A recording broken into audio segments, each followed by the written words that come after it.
아침에 이 신부 나리는 불쾌한 표정을 보이지 않으려고 아침 식사 이야기를 꺼내더니 여인숙집 주인딸 중에서도 다소 예쁘장한 처녀에게 말해서 가져와 달라고 부탁을 했다.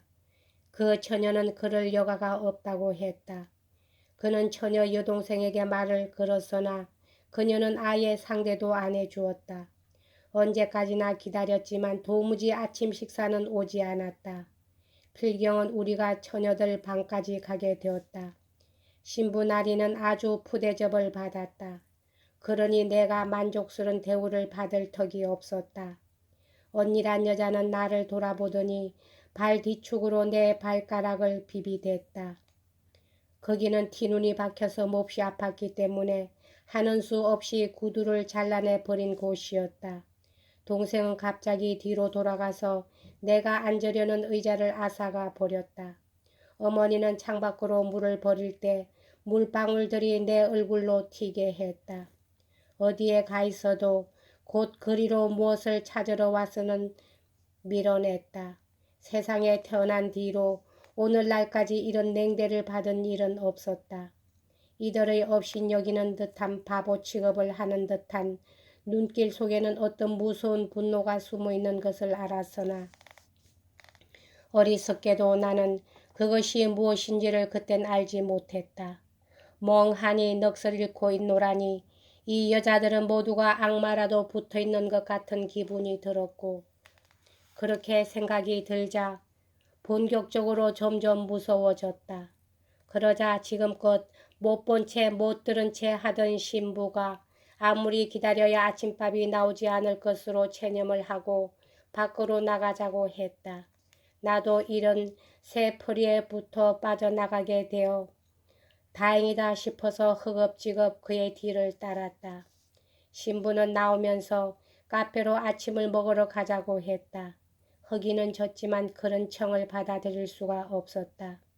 그도 역시 굳이 고집을 피우지는 않았고 두 사람은 세 번째인가 네 번째인가의 모퉁이에서 헤어졌다. 나는 그 저주받을 집과 관련된 모든 것이 눈앞에서 보이지 않게 되어 후련했고 생각컨대 그는 그대로 그 집이 이제 방향조차 모를 만큼 나로부터 멀어져 버려서 한숨 놓았을 것이다.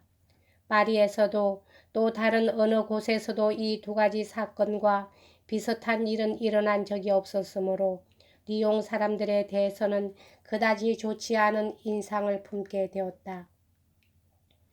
그리고 그 뒤로 언제까지나 이 마을을 유럽에서 가장 풍속이 태폐한 곳으로 생각하게끔 되었다. 이 마을에서 내가 겪은 가난했던 추억이 또한 이 마을의 기억을 즐겁게 되살리는 데에 방해를 했다.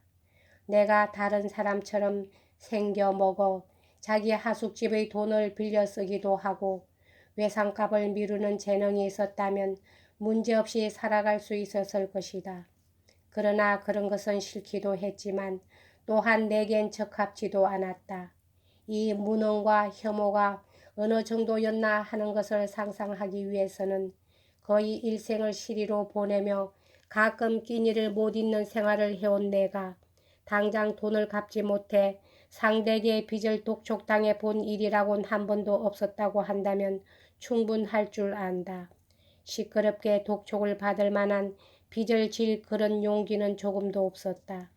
빚을 지는 것보다는 고통을 참는 것이 언제나 편했던 것이다.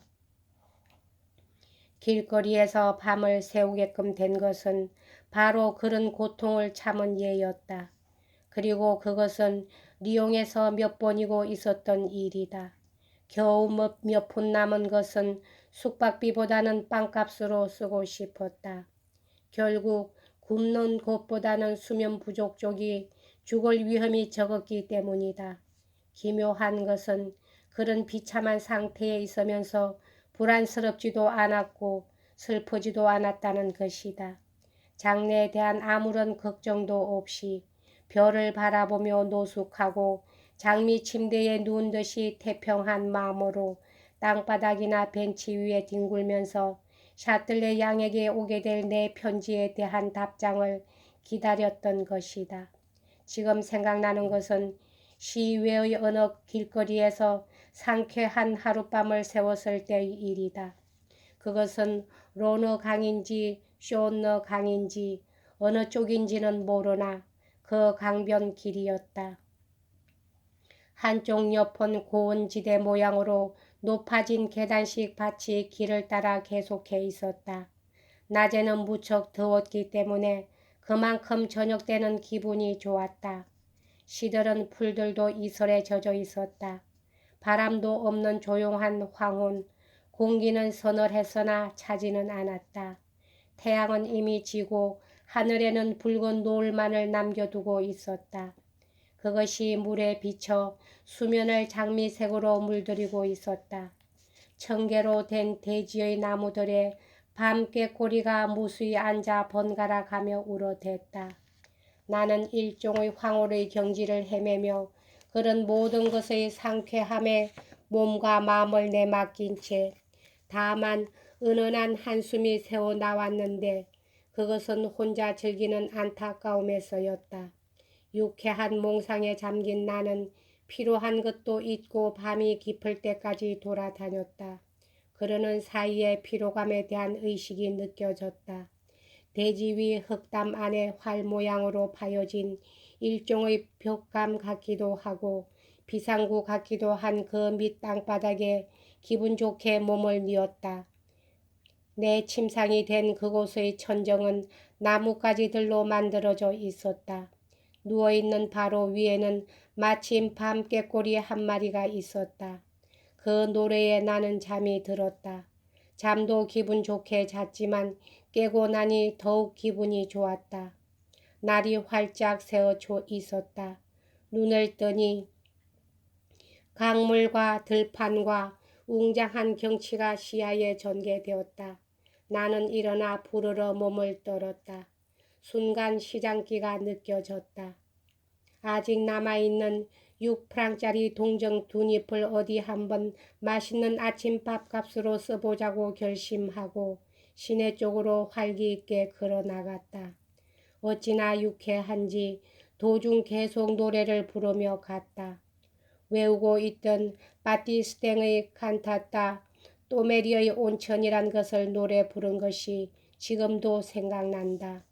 그리운 바티스탱과 그리운 그 칸타타의 축복이 있어라.